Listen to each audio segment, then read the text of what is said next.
Qual foi a tua palavra agora que você falou Paz. a paz? Você falou para a gente pacificar, ficar quietar. Pacificar o pensamento. Pacificar o pensamento, né? Eu achei muito interessante essa palavra, pacificar o pensamento, né? Quer dizer, aquietar mesmo. Ficar numa situação em que a gente consiga perceber o que está fazendo. O que nós estamos fazendo exatamente aqui, agora, nesse momento. Então, prestar atenção na nossa respiração, prestar atenção na nossa pressão no corpo, o relaxamento, tudo isso é pacificar. E vem de encontro com o título da nossa leitura e reflexão de hoje, que chama Oração e Renovação. Oração e renovação. Então eu pergunto para vocês, e quem quiser pode falar comigo, o que é oração? Pode falar. Quem que ora? Quando a gente ora? Fala. Você ora todo dia? Muito bem. Com contato, quer dizer, a tua intenção na oração é um contato. Que mais? Conexão e iluminação para ação, né? Para uma ação, essa palavra é chave. Que mais? O que você acha? Eu penso exatamente isso que a Fernanda falou. É um momento em que você se conecta, se coloca em sintonia com o mais alto, você se aquieta os seus pensamentos e tenta entrar em sintonia com o mais alto. Isso, sim. Para fora os teus sentimentos, os seus desejos. E a Thelma? Acho que é a nossa renovação dos nossos pensamentos, da nossa capacidade. Isso. E às vezes a gente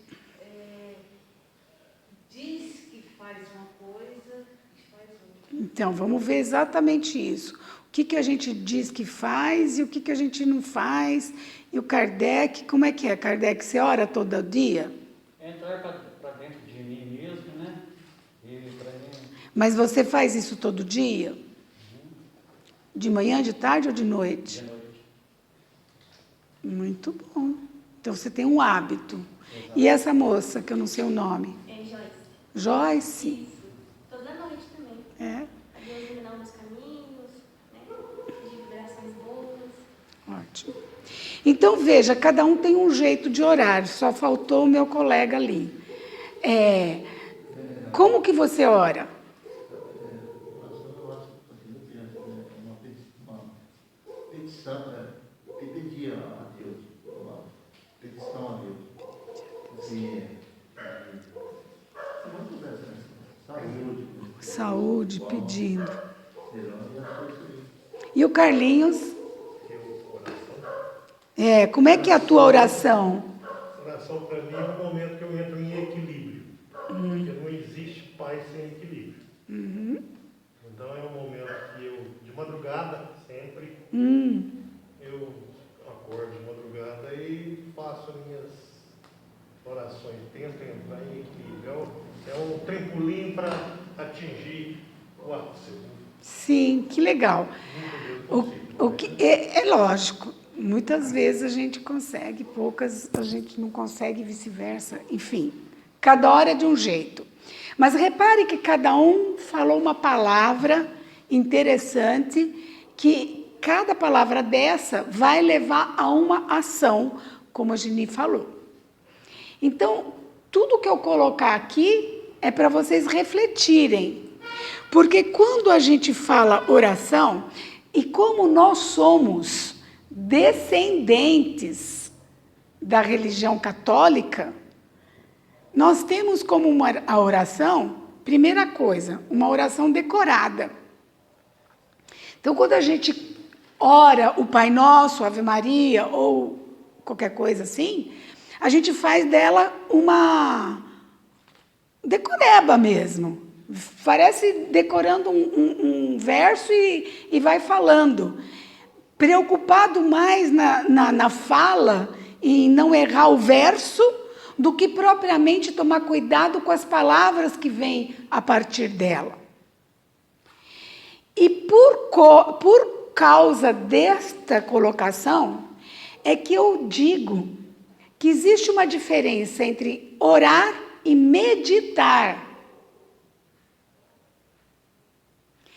Porque o meditar faz com que a gente preste atenção no que a gente está falando. Mas quando você ora ao alto, aos bons espíritos, a Jesus e tal. E quando você medita, você relaxa. Então você não tem a intenção de se religar. Você tem a intenção de relaxar. Sim, perfeito. Conexão. E a pergunta que eu posso fazer para você é: o que tem mais validade quando você ora? É pensar em você, nas soluções que você tem que encontrar na tua vida, ou seja, pensar em mim, ou me conectar, assim, qual o objetivo de me conectar? Então, quando eu oro... É para que eles te deem uma solução? Uma intuição. Uma Então, clareza. Então, na verdade, a maioria, como eu estava dizendo, quando a gente vem de uma religião, onde a gente não para pensar, onde a gente não tem senso crítico, a gente ora de uma forma mecânica. Não seria rezar?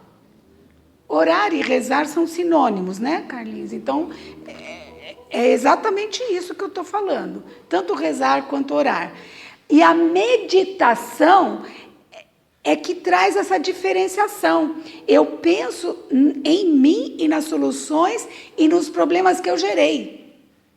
Então, se você faz uma conexão com a intenção de encontrar a solução, está tudo certo.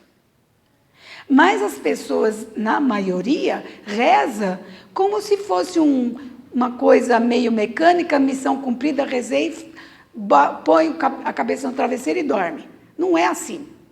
Isso não tem validade, esse tipo de oração.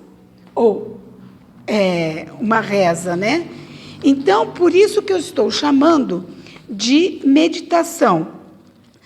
Por quê? A meditação, ela tem como objetivo, aliás, antes disso, qual é o maior objetivo da nossa vida? Qual o significado da nossa vida? O que a gente quer realmente realizar? Ser feliz, ter equilíbrio, como ele falou. E como é que eu faço isso? Encontrando uma solução. Porque para o resto da nossa existência física, nós vamos ter problemas para resolver. Desafios, como vocês queiram. Sempre. Não adianta falar, quando eu aposentar, quando isso... Sempre. Nós vamos ter desafios. E para encontrar o equilíbrio e a paz, eu tenho que encontrar soluções. Ponto. Enquanto eu não encontro uma solução, eu vou me desequilibrar, vou sofrer. Então, o equilíbrio vem de encontrar a solução. E o momento de procurar a solução, qual é o momento? Na hora da meditação, na hora da oração, se for com essa intenção.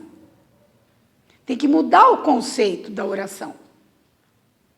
Se você está com esse conceito de parar e pensar no que você tem que fazer, como resolver, o que dizer, quando dizer, o que fazer, está tudo bem, você está orando. Então, Oração não é pedido. Exatamente. Porque, veja bem, a oração, dentro dos conceitos antigos, ela tinha um propósito de suplicar, ou então de adoração. Oh, Deus, te adoro, te amo, você é a minha luz. Era assim ou não era?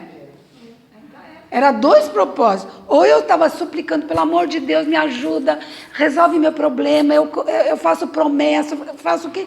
Era assim. Então, isso é que eu estou mostrando a diferença entre orar e meditar. Porque o conceito antigo era esse.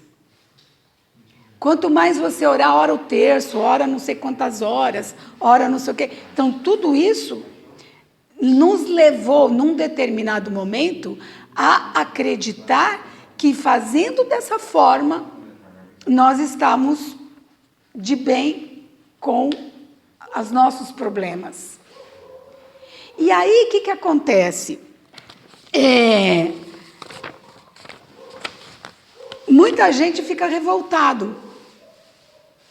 Conheço muita gente que vem falar comigo revoltado. Porque fiz promessa, gastei um dinheirão, fiz isso, fiz aquilo, e mesmo assim aconteceu o que eu não queria que acontecesse. O que você vai dizer para essa... O que... Então, você vai falar assim, gente, e aí a pessoa se revolta contra quem? Contra Deus. Porque foi para ele que a pessoa pediu e não deu certo. E às vezes, no primeiro momento, mesmo eu sendo espírita, no primeiro momento a gente fica meio assim, não é essa palavra certa, revoltada. A gente fica chocada, e às vezes a gente magoa as pessoas e fala um monte de coisa. Mas graças a Deus pela doutrina, a hora que esfria, melhora. Então é onde entra a minha reflexão. Isso, reflexão, meditação, a mesma coisa. Isso. Então, nós temos mesmo que fazer essa diferenciação para ver o que é melhor para nós. Né? E a pergunta-chave para responder essa pergunta, porque a pergunta que eu quero trazer nós temos 2 momentos, o verbalismo, que é tudo isso, tudo decorado, e tem o refletido. Bom, qual dos 2, olha a pergunta, qual dos 2, você tem 2 pessoas aqui, orando dessa forma antiga e um meditando. Mas qual dos 2 Deus vai atender?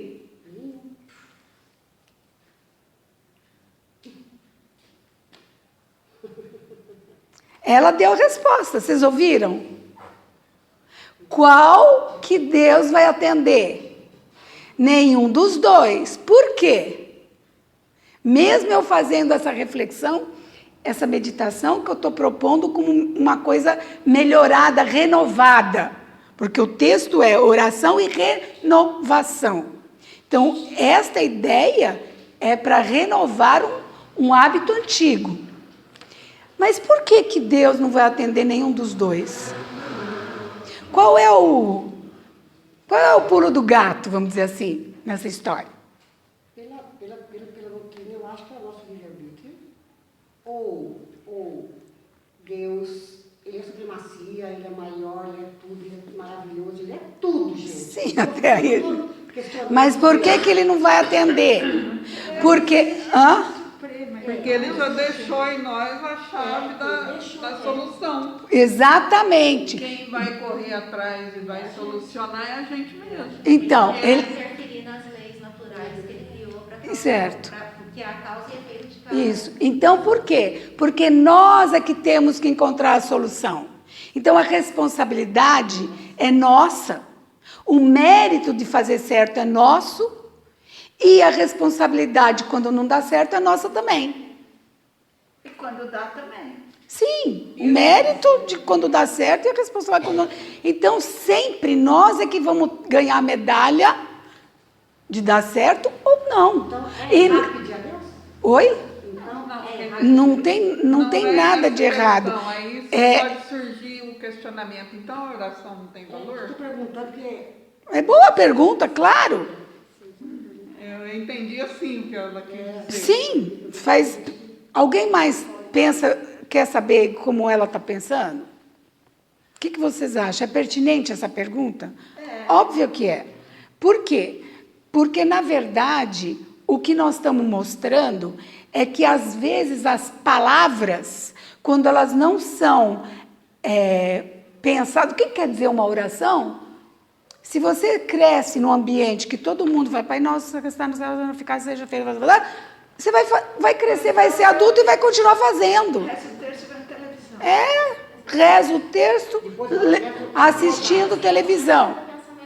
Então, se você estiver orando, ou pedindo a Deus, ou meditando, mas que seja com essa crítica que nós estamos renovando a informação, é o que está valendo. Está valendo essa renovação do pensamento, do o que é orar. Né? Não é como orar, você vai orar do teu jeito, a partir da tua consciência de perceber que você é responsável. Não adianta ajoelhar, ficar de joelho 2 horas, sabe essas coisas? Você tem que arregaçar a manga e a luta, como diz o dito popular. Na luta de resolver o problema. Os ateus pensam assim? Quem? Os ateus também pensam assim. Sim. Então, agora, você falou da lei, né? Da lei. É perfeito essa resposta também. Por quê? Porque as respostas estão dentro de nós, nós temos condição de resolver, principalmente porque tem uma lei que abrange todas as pessoas que oram de um jeito ou oram de outro jeito. Tanto faz. Que lei que é essa? Não. É uma coisa que você vai ter que se superar sempre, queira ou não queira. É uma renovação por lei. É a lei da reencarnação.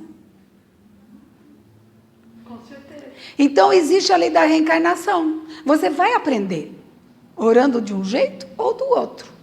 Você vai voltar até você saber fazer direito, ser feliz. Porque quando você não está feliz, você já sabe que alguma coisa não está dando certo. Então, encontrar a solução é o melhor dos mundos. Porque, primeiro, você vai estar em equilíbrio com as leis naturais. Segundo, você, estando em equilíbrio, você tem paz, tem alegria. E tem o mérito de ter conseguido encontrar uma solução. Então, tudo isso faz de você uma pessoa que a gente fala assim, nós precisamos evoluir. Mas como que você vai evoluir? Rezando, orando, ou meditando para encontrar uma solução, indo atrás da solução e colocar em ação aquilo que você pensou. Então, na verdade, quando você medita, é um minuto que você entra em introspectivo, pensa, tenta encontrar, mas no dia seguinte você tem que ir lá e criar uma ação. Fazer algo daquilo que você pensou. Porque senão fica só no virtual. Tem que se tornar concreto aquela ação. Então, mais ou menos, eu vou pedir desculpa para alguém. Um exemplo. Não adianta eu pedir desculpa só na hora de meditar. No dia seguinte, essa é a solução? Então no dia seguinte vou lá e bato na porta. Ô, fulana, olha, ontem, nossa, me exaltei, viu? Não leva a sério. Resolve. Acabou. Mas você meditou, criou uma ação e a solução aconteceu. Isso é renovação espiritual. Isso é evolução. Então, evolução não é simplesmente meditar. É levar em ação, levar para ação. Aí a gente falou em harmonia, né? Porque vai trazer uma paz dentro de você. Nossa, que bom, puxa, já tirei um peso das minhas costas, já falei com a fulana, já resolvi tudo. Então, você entra em harmonia. Agora, esse conhecimento, que a gente sempre fala assim, que o conhecimento é a chave para encontrar soluções. O conhecimento no sentido de informação. Quanto mais coisas eu sei, mais fácil na hora de meditar encontrar uma solução. Então eu preciso de muito conhecimento. Bom, então, para ter esse conhecimento, uma das coisas que nós precisamos saber, a vida é dual. Existe o nascer e existe o morrer. A vida é dual. Isso é uma lei da natureza. Então, já que nós estamos falando de leis e que eu preciso me harmonizar com as leis, uma das coisas é lembrar que tem a dor e tem a alegria. Tem a queda e a elevação. Tem o dia, tem a noite. Tudo. Pensa em alguma coisa, você vai ver o seu contrário. E o equilíbrio, o que é? Tem o ódio e tem o amor. O que é o equilíbrio? Muito amor vale? Também não. Então, o equilíbrio é quando você consegue ter uma visão ampla da situação, ficar nem de um lado e nem do outro. Tem o frio, tem o calor. O que é o certo? O que é o errado? O que é bom? Os dois são bons. E eu tenho que ficar no meio. Esse é um conhecimento que nós temos que ter para alcançar essa harmonia que nós falamos. Então, uma das leis é conhecer esse momento dual. E a gente falou da reencarnação. A reencarnação é uma dádiva? O que vocês acham? É uma lei, não é? É uma lei. Mas isso, é uma lei.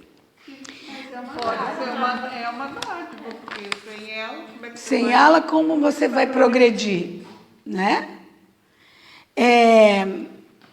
Tanto é que essa palavra, ela vem do latim e quer dizer um presente espontâneo. Olha, espontaneamente algo de valor. É dar algo de valor espontaneamente. Então, por isso que se torna uma dádiva. Gente, eu estou falando, e às vezes parece que está solto, é porque depois eu vou ler o texto. E aí vocês vão ver a coerência no texto, tá? Mas aparece a palavra dádiva no texto. Então, a dádiva, ela tem essa conotação. É algo que vem espontaneamente e de grande valor. Por exemplo, a chuva é uma dádiva. O sol também. E eu lembrei de um filósofo, que o Heródoto, ele dizia assim, o Egito é uma dádiva do Nilo. O que seria o Egito é uma dádiva do Nilo? Porque a possibilidade do povo egípcio ter crescido e avançado e evoluído é por causa do Nilo. E a partir daí, todos os grandes engenheiros da vida faziam o quê? Chegavam perto de um rio para começar uma comunidade, um povo, alguma coisa. Então, a água é uma dádiva. Então, nós temos que ver essas coisas.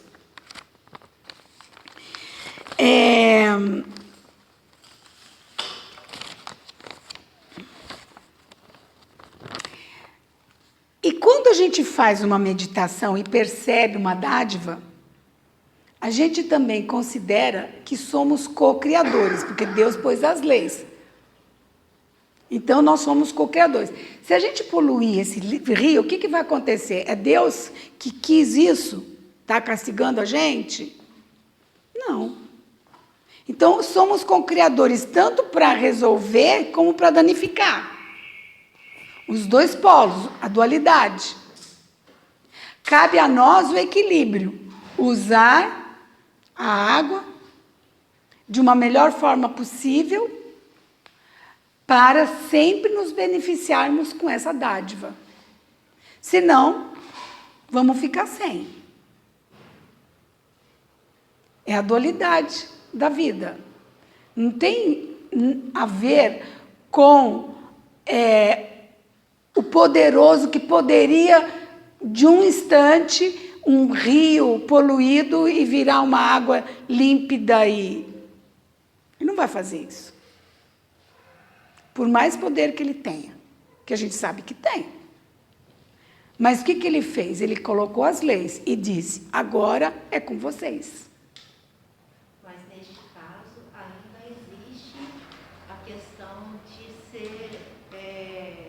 serem influenciados para fazer o bem, para a modificação, né?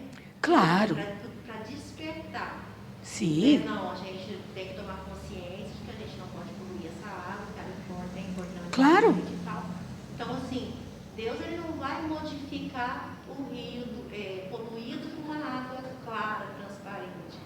Mas ele pode usar de influência dos mais elevados para chegar até nesses que a consciência ainda não desperta, para não poluir e assim melhorar, ou não. Sabe o que é? É o seguinte, essa influência, ela não vem, desculpe a expressão, de graça. A influência não vem assim, dessa forma gratuita.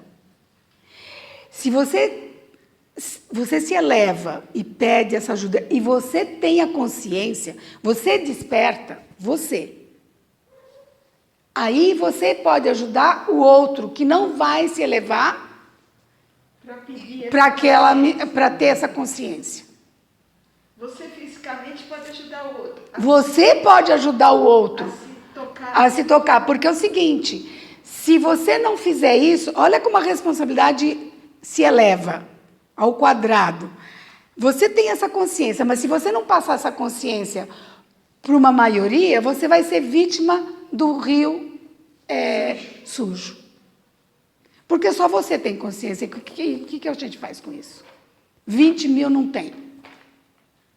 Então, por isso que quem tem consciência tem mais responsabilidade e tem que se esforçar muito mais para disseminar essa consciência. Quem sabe mais, quem é mais instruído, tem mais responsabilidade. Aí nós podemos usar o termo caridade intelectual, né? Mas, Porque quando você fala caridade, você pensa na caridade material. Aí eu falo que a caridade intelectual também é uma caridade. é uma caridade. Uhum.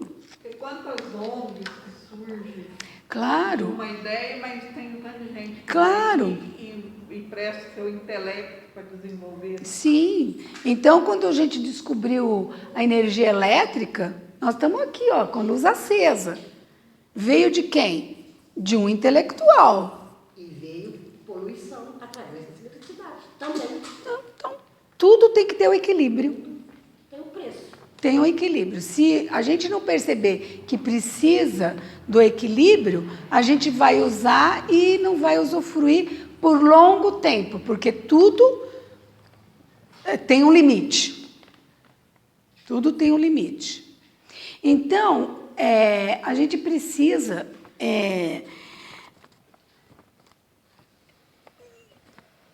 acreditar que somos co-criadores nesse sentido. Então, gente, meio que fechando essas ideias, a renovação, ela não acontece sem a isenção da responsabilidade e do esforço de cada um. Então, você pode ter consciência, mas você também tem que ter a maioria com consciência, porque nós somos um grupo, nós não podemos fazer nada sozinhos. Nada. E essa é a angústia de quem sabe alguma coisa. É uma angústia. Então, o equilíbrio, e pegando até um grande pensador que foi Buda, ele disse assim, que o equilíbrio é o fim do sofrimento. É o conceito que ele dava, né? O que é equilíbrio? É o fim do sofrimento. Então, nós somos nosso parâmetro. Se nós estamos sofrendo, estamos em desacordo com alguma coisa. Vai, medita, tenta encontrar a solução e veja o que é. E aí, quando a gente fizer isso, a gente vai estar em conexão com a perfeição que a gente procura, com a evolução, todas essas coisas que a gente fala, mas não sabe como fazer. Né? E eu tenho uma historinha que eu li hoje, que eu achei interessante para ilustrar. Era um mendigo que ficou anos e anos e anos e anos sentado em cima de uma caixa, dessas caixas de feira, isso, e sentado ali mendigando, pedindo dinheiro, pedindo qualquer coisa, uma comida, e sempre lá. Um dia, um estranho veio e falou para ele assim, escuta, você faz isso a vida inteira, porque eu não posso, porque eu não consigo, porque isso, porque aquilo. Aí ele falou assim, e você nunca abriu essa caixa que você está sentado? Não, eu nunca abri essa caixa, é para eu sentar, para eu ficar aqui. Então por que você não faz alguma coisa diferente na tua vida? Abre um pouco essa caixa. Não, mas essa caixa não dá nem para abrir, enferrujou os pregos que estão fechados, não vai conseguir abrir. Ele falou, mas você nunca olhou para dentro, como uma analogia. Você nunca olhou para dentro, abre a caixa, vê o que tem lá dentro. E aí o tal do pedinte, né, do mendigo, resolveu dar uma olhada. E ele quase que não conseguia abrir aquela tampa, tudo. E, de fato, quando ele abriu, encontrou algo que o favoreceu, que era um pouco de dinheiro, estava lá dentro, mofando, né, as traças. E ele ficou todo feliz de ter achado alguma coisa. Então, qual que é a moral da história? Quando ele fez esse movimento, ele fez algo novo. Ele se renovou numa atitude, porque ele passou a vida inteira sentado ali. Ele não teve nem a curiosidade de ver o que podia ter dentro daquela caixa. Então, nós temos que olhar para dentro de nós e procurar o nosso tesouro lá dentro, que nós temos. Com certeza nós temos. E, na verdade, quem sabe fazendo isso, a gente encontra o equilíbrio que nós estamos procurando.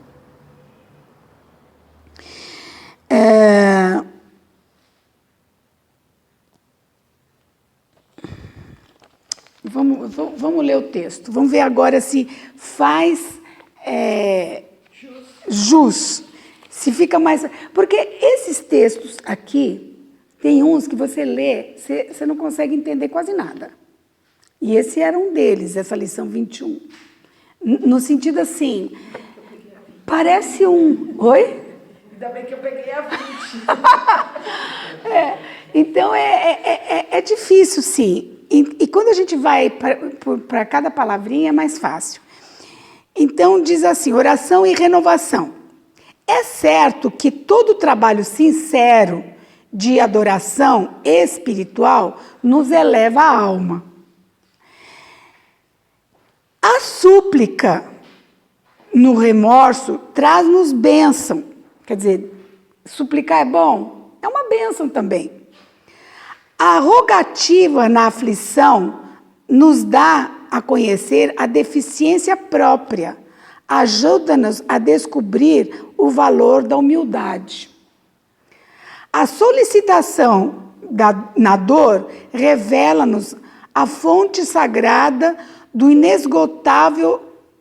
da inesgotável misericórdia. Então, quando a gente sente dor, quando a gente chora, quando a gente suplica, a gente começa a perceber alguma coisa que é como se a gente estivesse atrás da fonte inesgotável, sagrada de Deus.